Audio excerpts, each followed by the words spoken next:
Bonjour à tous, xin chào các bạn. Nous avons le plaisir de vous présenter aujourd'hui la recette des bánh xèo végétariennes. Alors pour une portion, on aura besoin de 20 g de farine de riz, de 60 g d'eau chaude, de l'huile de tournesol, d'une tige de bourguignon que nous avons émincé, d'un œuf, d'un ou deux champignons de Paris que nous avons émincés de cette grosseur-là, voilà, d'un quart de bulbe d'oignon botte que nous avons également émincé, et d'un quart de chayotte que nous avons émincé. En accompagnement, je vous conseille de la salade de Batavia ou de la laitue, des herbes fraîches aromatiques de saison et en sauce de la sauce de soja. Dans un premier temps, nous allons mélanger la farine à l'eau. Donc ce n'est pas très bien compliqué. Il faut par contre bien remuer pour faire dissoudre la farine. Par contre, utilisez bien de l'eau chaude.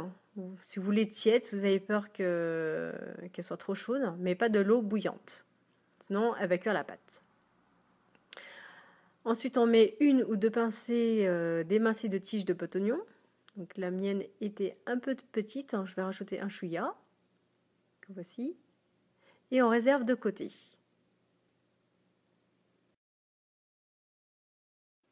Alors là, je vous montrerai comment on va émincer notre chayotte. Donc on coupe des très fines tranches, vous voyez, comme ceci. Alors, je vous montre juste pour ceci, il faudra faire pour tout le reste. Et ensuite, on coupe en fil lamelles. Voilà. La préparation étant enfin terminée, nous allons passer à la cuisson. Dans une poêle bien chaude, à feu très vif, on fait revenir nos émincés de champignons avec une cuillère à soupe d'huile de tournesol. Lorsqu'ils sont légèrement dorés, on rajoute notre quart de bulbe d'oignon. Et ensuite, les bâtonnets de chayotte. Alors, le chayotte est un légume qui se mange aussi cru, en salade. Mais dans la bánh xèo, il vaut mieux la manger assez fondante, c'est meilleur. Donc on remue bien pour que chaque bâtonnet prenne un petit peu de cuisson avant de verser la pâte. Et on répartit bien dans la poêle pour qu'il y en ait un petit peu partout.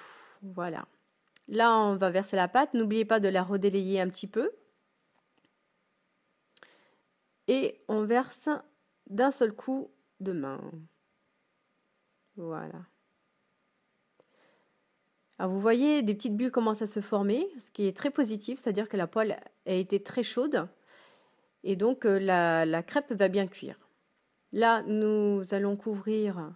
Attendez, je vais juste répartir un petit peu les émincés de tiges de botte-oignon pour qu'il y en ait un petit peu partout.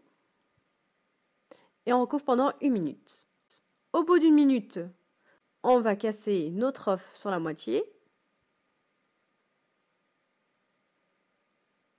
Comme ceci. Et on va cuire à feu moyen pendant 2 minutes. Au bout de 2 minutes, notre œuf est toujours coulant, donc c'est très bien. Nous allons pouvoir rabattre l'autre moitié de la crêpe par-dessus. Vous voyez, c'est bien croustillant, ça tient bien. Et là, nous allons passer à table. Alors, je vais vous montrer comment chez nous on mange les bánh xèo. On mange à la main. Donc dans une feuille de Batavia ou de laitue. Ce sont les feuilles que je vous conseille parce qu'elles sont larges, contrairement à les feuilles de chêne ou autres. On met des herbes aromatiques. Alors nous, on a de la menthe et de la coriandre. Vous pouvez utiliser du basilic, du thyto. Et là, on met un morceau de bánh xèo dans la salade. On enroule dans la salade, ainsi, on trempe dans la sauce et on la déguste. Eh bien, écoutez, nous, on vous souhaite un très bon appétit. Chúc bạn ăn ngon et à très bientôt sur lefory.com.